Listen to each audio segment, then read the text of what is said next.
Athlete, they are at the Olympic podium and they get the medal. They have been working for that day for 15 years. Meaning their brain got trained that you need to work for one goal for 15 years. Most, or our society today is built on instant gratification. When I was a kid, the main TV movie was coming at 8:15 Sunday night. That was the time. And today, want to watch a movie? No, want to listen to that song? Want to have this new product? You can have everything on your fingertips. And the kids are not learning that you need to put in work over a sustained period of time to get results. This podcast isn't just another conversation. It's a standard. This show is about cultivating an unshakable mindset, mastering focus, and gaining the clarity needed to lead with conviction. To go beyond this episode, visit the Prime 40 website for tools and insights built for growth. I'm Jack Lima. Welcome to the Jack Lima Podcast.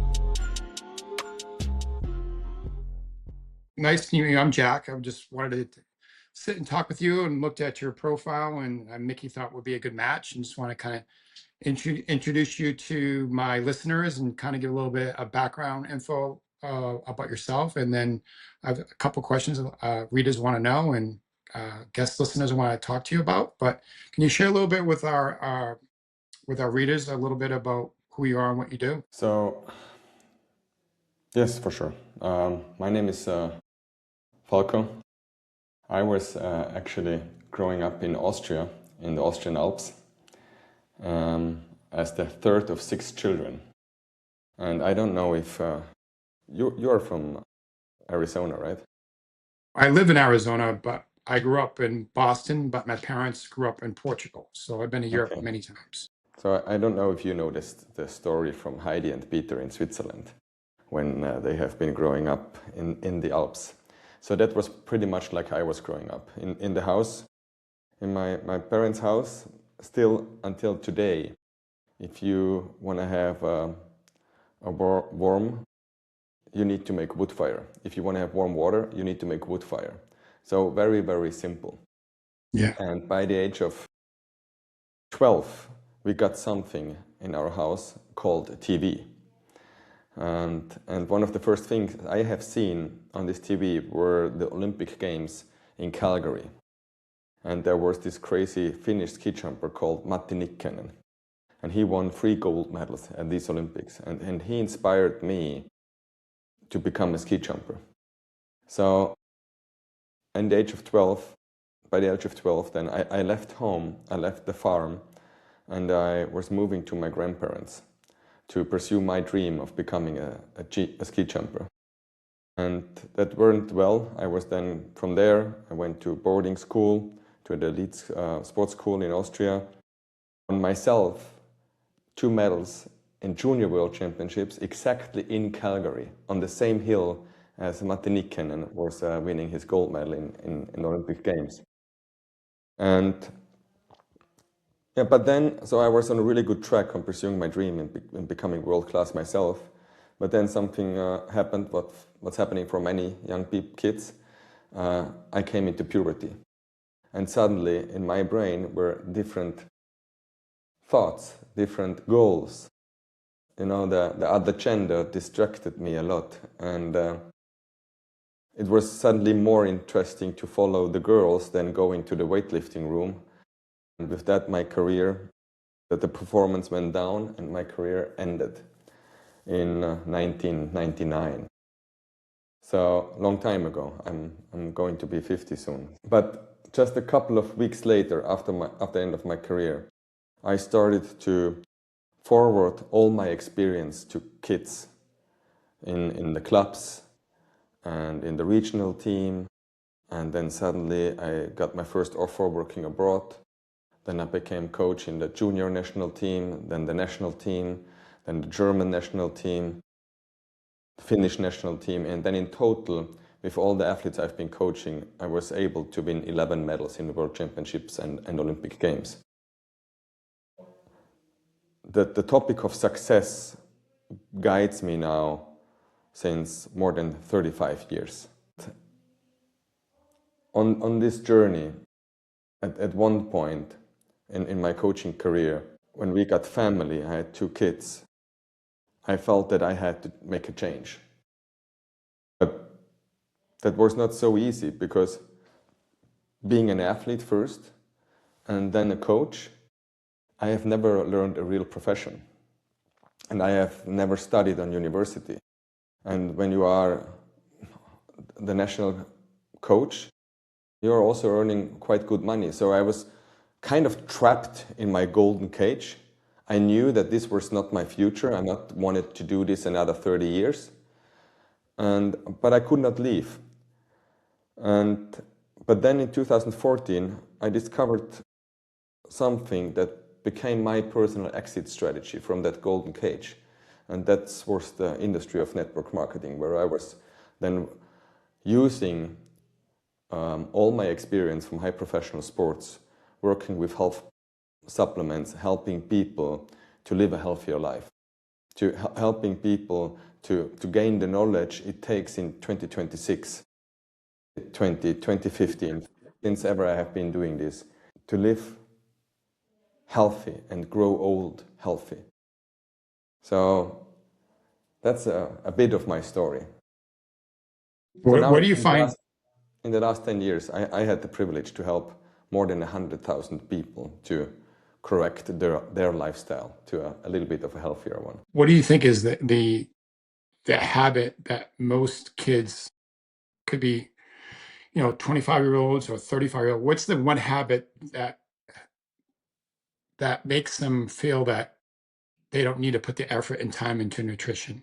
Is it social media? Is it they want a quick fix? They don't want to put the hard work into it? Because as a fitness athlete myself, I played soccer, semi-professional. I played professional football, and compete in a men's bodybuilding competition, nationally qualified. So, and I'm 50, and I still compete to this day.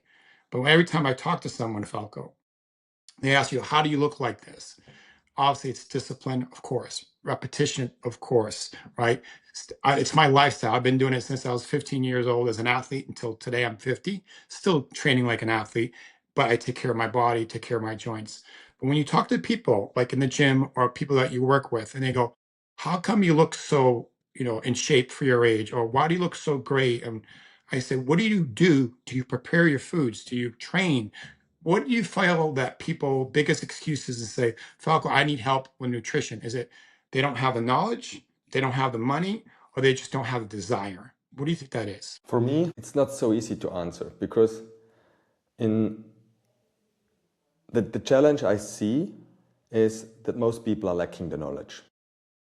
But in days we are living right now, all the knowledge you need is on your fingertips.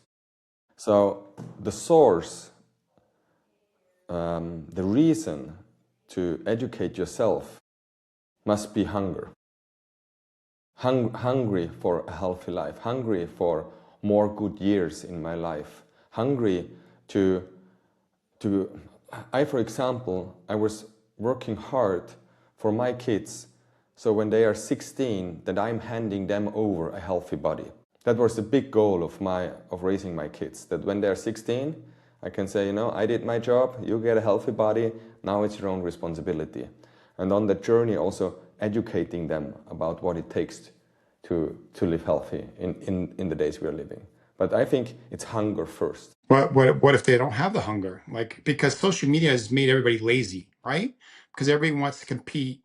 Like they go on Instagram, they look at this person's picture, which it's fake, right, Flacco? They touched it up, they have a filter on it, it doesn't look like them. And then when they show the picture, that's the best they ever looked. It's not like they carry that day in, day out, right? As athletes, you can't maintain that look forever. You're gonna have, stages of bulking and leaning and staying in the middle. But people always put the pressure on you got to look like a certain look, right? A certain body type.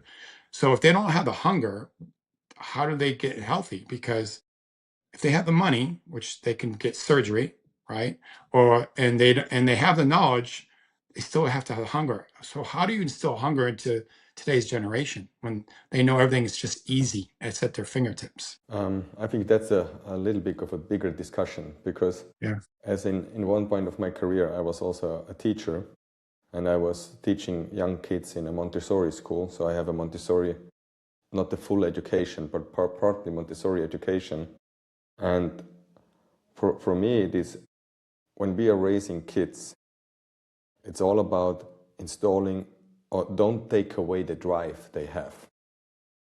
Because kids by themselves, they're curious. Now they want to explore, they want to learn. But through the way how our society works nowadays, we take away the curiosity from the kids. Now when I'm on the airplane, I'm traveling a lot, and when parents travel with their kids, and their only solution is to put them an iPhone in front of their eyes so that they don't disturb any other one in the airplane. When you go to dinner and you see the same habit, now it is this curiosity, going through the airplane, touching other people, jumping on their lap, and then going in front, have a look into the cockpit. That's what kids do.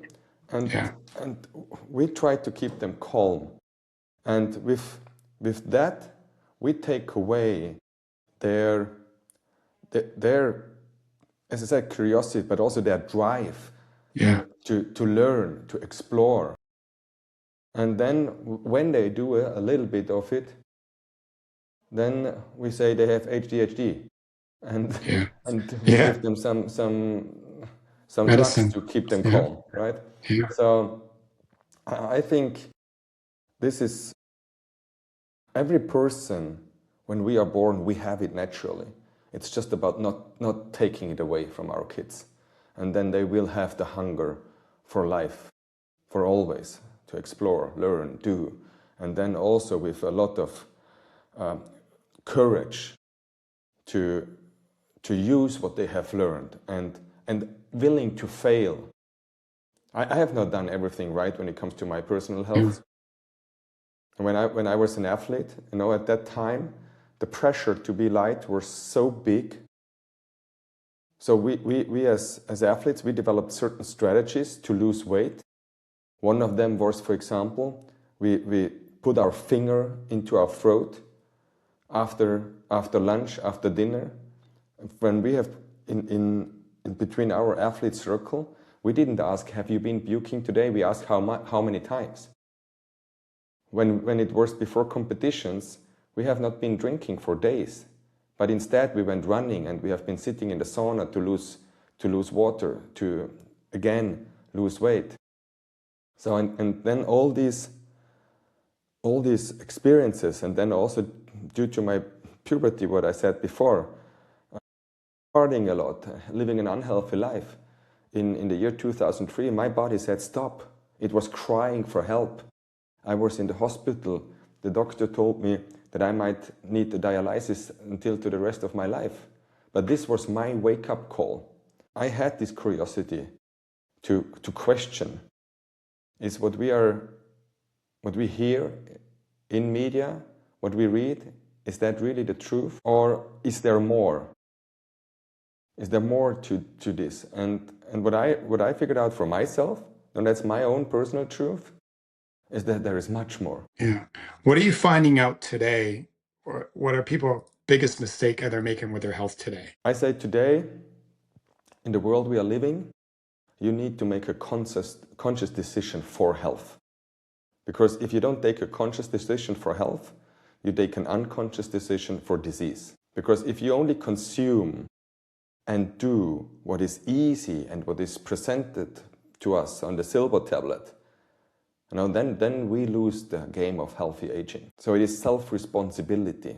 Yeah. So so for you, like most athletes that become athletes, they realize that you take care of your body because you're in a sport. So if a child is not in a sport, how do they learn?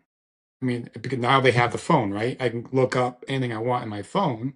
But if the kid's like, hey, I just want to play the violin, or I just want to read books, right? They're not going to get into sport. They're not going to know diet, nutrition. They're not going to know a work ethic, right? How do you instill that into the new generation? I can tell you a story. When my son, when we went the first time cross-country skiing, I rented the skis for him. I had my own skis. And then we get ready, we put on the skis, and so he asked, "Hey Daddy, what should I do now?" And I just said, "Watch the others and do the same." And he was skiing. And what I want to say here is, how can we install this to our kids? Be the role model. Live it. Kids from an environment where the parents drink, smoke, eat unhealthy, Yeah. they're going to be unhealthy. They will. Drinking is normal, smoking is normal, fast food is normal. There is, I don't, for sure you know Jim Rohn. You know, he said you are the average of 5, and this is maybe the most important thing what you can do for everything in your life, for success, for health, for good relationships. Be aware of the 5 people you spend the most time with. Yeah. Level yourself up. Surround people that are either better than you or on your same Yes. same path of life, right? And being in the fitness industry for 30 years, the people I surround myself with are like-minded people, right? How old are your kids now, Falco? My daughter is now turning 16, so she'll get her body for birthday this year, and my son is now 17. Yeah. And they're in sports as well? Yes, my son was also into Nordic combined. Now at the moment he's in New Zealand, and his sport now is gym and surfing, living the lifestyle. Would you want that lifestyle? There's nothing wrong with that lifestyle. Yeah, for sure. I'll take that any day, any day. Do you feel that if I was just somebody that is new to fitness and they are asking you for advice, because obviously you have plenty of experience with that coaching and being a former athlete, what is one habit people should start, or do they start getting in shape? For me, the most important thing is daily. For me, the amount is not so important. When I did part of my life also a little bit of personal coaching, and then when people were exactly in that situation you just mentioned, I said it's just changing what you do daily. It shouldn't be your first lesson of sport or exercise you do shouldn't be an hour. If you have never done sport or you're starting fitness and you go an hour to the gym, you will not go the next 3 days because it's way too hard. So for me, it's a slow start, but implementing routines one after the other. And also one thing that's my personal success cheat code is the 80% rule. I always say every habit, every routine I install into my life, I try to follow it 80%. I never have this 100% approach because life just taught me that it's impossible to do something 100%. And life also taught me if you do it 80%, it will change your life. Yeah. Definitely. 100%. I mean, you can't give 100%. It's impossible, right? I mean, if you try to give 100%, Flacco, I think you'd be a miserable person, right? I mean, there's a luxury out there having a balance, right? A balance with family, personal time, and obviously physical. Do you feel that the mental game is just as important as the physical game when it comes to fitness? Can somebody have a weak mind but still be into fitness? I think the mind is always first. I have this, I say it's an escalation ladder maybe. I say, no, at the end of the day, we all have certain results in our lives. So the question is, how do these results result eventually? And it is due to the things we do daily. It's just what you do most of your time, that's the result you're going to get in your life. So the question is, how do you get to these routines? And then it's a one-time successful action. And if it was one-time successful, even if it was not good for yourself, but it is convenient, we as human beings, we tend to do it again and again and again and again.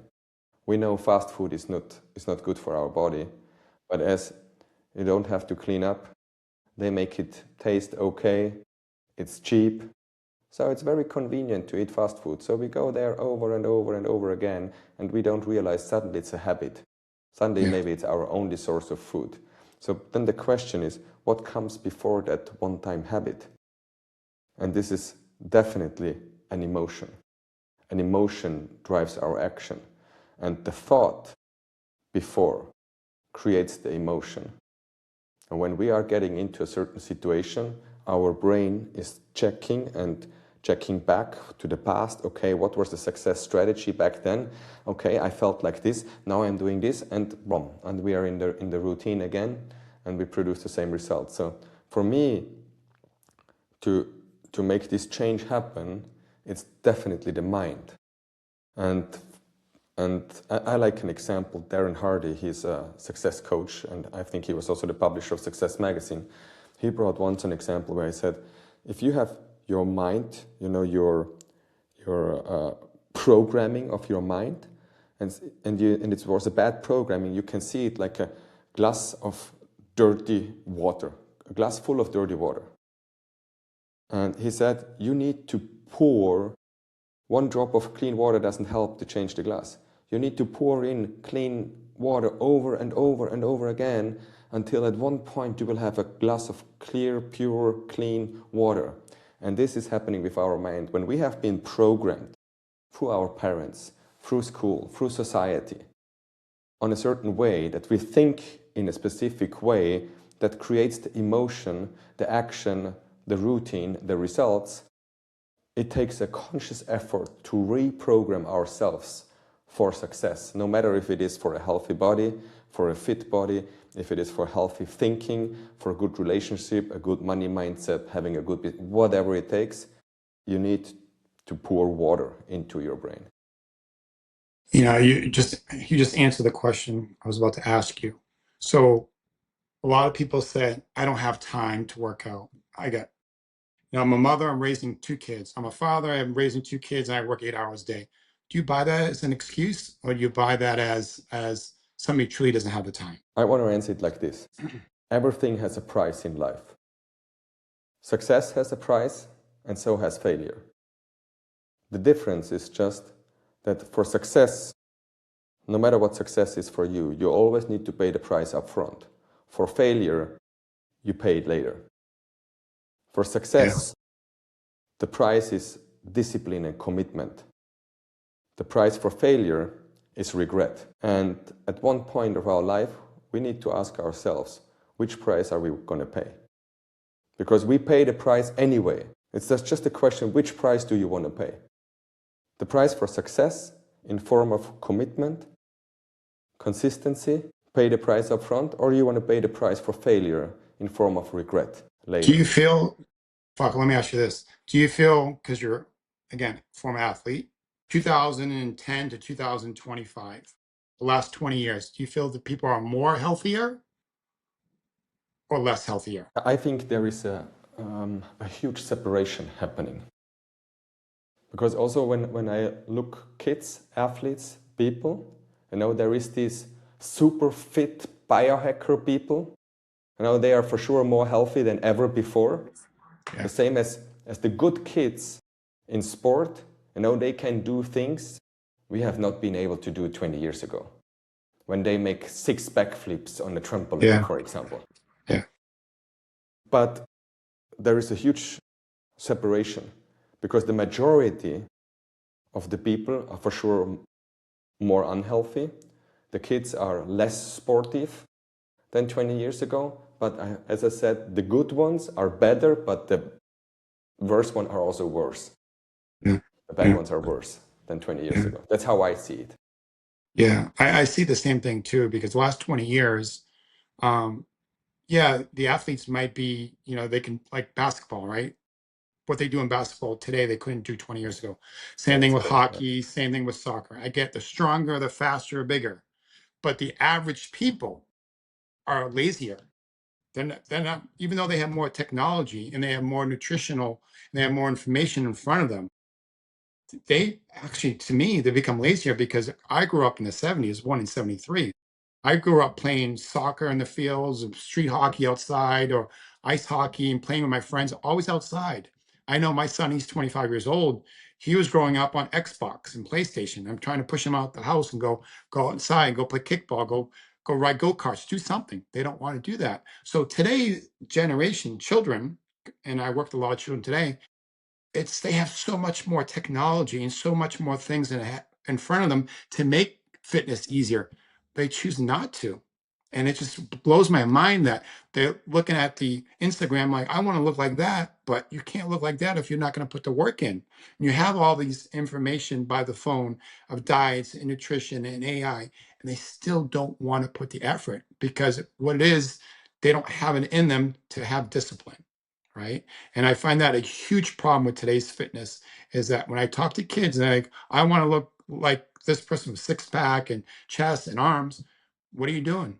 What do you mean? I work out one hour a day, 5 days a week. Okay, what's your nutrition plan? What is your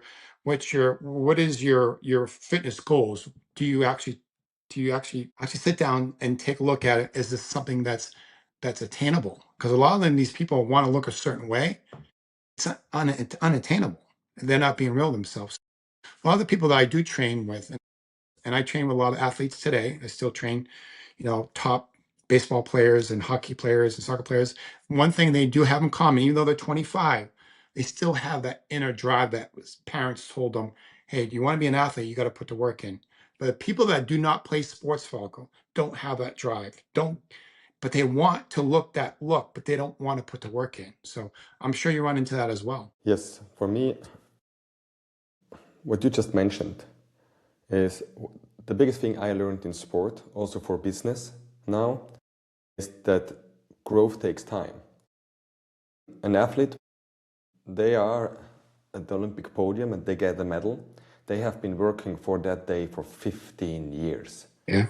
Meaning their brain got trained that you need to work for one goal for 15 years. Most, or our society today is built on instant gratification. Now, when I was a kid, the main TV movie was coming at 8:15 Sunday night. That was the time. And today, want to watch a movie? Want to listen to that song? Want to have this new product? You can have everything on your fingertips. And this is, the kids are not learning that you need to put in work over a sustained period of time to get results. They see, as you said, on Instagram, this good-looking guy, this good-looking girl, and they want to be it, but if they start today and they don't have that body tomorrow, I tried, it doesn't work. Yeah. Sad.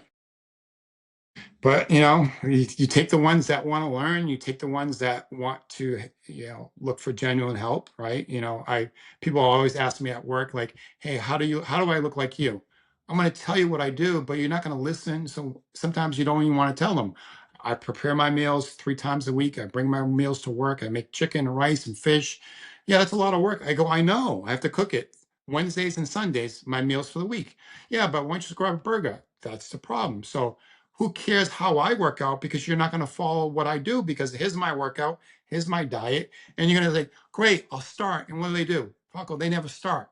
And they come back to me, another guy go, hey, how do I look like you? I'm like, oh, I just don't want to bother with them anymore, right? So, we can help the ones that want to help, and the ones that, don't want to help, go AI and figure it out, I guess. But are you working on any projects right now in particular that you want to share, that you want to tell our audience? Yes, definitely. Because after building a network marketing business now for 10 years, one of my wife, and actually it's my wife's project, but she has been building schools in Uganda since 17 years with a couple of friends. Wow. And Wow. That's amazing. Yes, giving kids their access to school. Because in network marketing, we want to have the freedom of choice, getting our time back. Not trading time for money. That's the big story. But for those kids down there, the first step to this freedom is education. And in these schools, now there is 7,500 kids going to these schools. So it's school complexes, actually. And my vision, the vision from my wife and myself, is to collect €1 million on donations to support the organization and make it also sustainable. So to help them, because it's, as I said before, it's more than just access to education. Some of these kids, these schools are giving them the opportunity to live a life in dignity.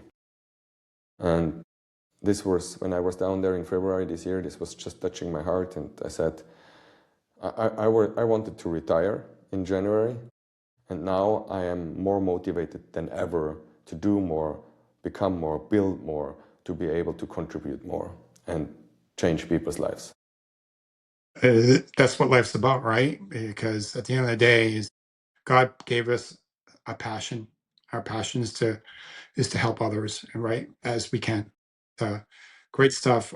So, how can people give into your fund? Do you have like a raise fund for it? Do you have a social I media have link a, for it? yes, we have a web page. Okay, what is it? It's a little bit of a long name, but I'm gonna check it. Yeah, then we could post it to the video. Yes, you can. That's the best. It is donate.networkmarketing-mastery.com. Can you repeat that again? Repeat that one more time. It's donate.networkmarketing-mastery.com. Do you have any social media for your coaching, like Instagram Yes, or? my social media is very easy. It's Falko Krismayr. All right, Falko, do you have any questions for me? We're about pretty much done. Oh, no, it was a pleasure to talk to you. It was a pleasure. Yeah. Thank you for your time, Falko. I definitely, I love what your wife's doing. I had a dream to do that 5 years ago to bring fresh water to in Kenya, and I was invited to be a part of a project, and unfortunately, some circumstances happened to the person that was putting together that I couldn't attend to it. But it's been my dream to be able to give back, especially those kids there that poverty is really like my parents grew up really poor, but poverty in Africa is definitely a different level. And seeing that for the first time, and they just soak up everything up, and they fill your cup, right? And you want to give back. But that's an amazing thing that you're doing, and we'll get that out for you. But I do appreciate your time, Uncle. Thank you very much. Thank you for inviting me. All right, you're welcome. Yes. I'm sure we'll cross paths again. Yes, and yeah, also to the audience, all the best. Make a conscious decision for health. I think that's the best thing you can do for your life, because no matter which goals you pursue in your life, health is the base of everything. Yeah. Without health, there's no life. You got it. All right. Have a great afternoon. Take care, Falko. Thank you. This is the Jack Lima Podcast. For more resources to support your growth, visit the Prime 40 website. Until next time, stay focused and keep doing the work. Thanks for watching.